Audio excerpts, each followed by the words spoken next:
Welcome to Dave's Cooking Show, and for you today we have a Ranch House pizza. As you can see here, I have a pizza dough on my tray, and how to make the pizza dough is you add 5 cups of flour, 1 packet of instant yeast, a teaspoon and a half of salt, 2 cups of beer.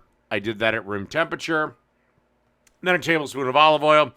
Put it on the dough hook for about 8 to 10 minutes. And then I separated them into 8-ounce balls and aged them for 3 days. I did allow it to proof for about, I'd say 2 hours before sending them into said balls. All right. But to make this pizza, basically, you want to start off with some Monterey Jack cheese and, of course, ranch dressing, as we all seen.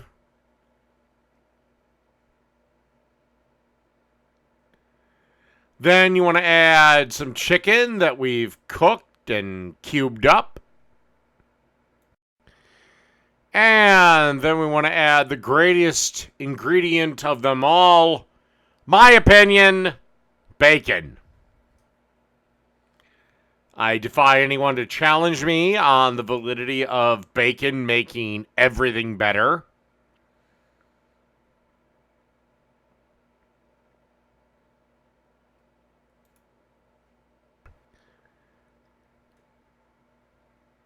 And then we want to add a little bit of the cheddar cheese.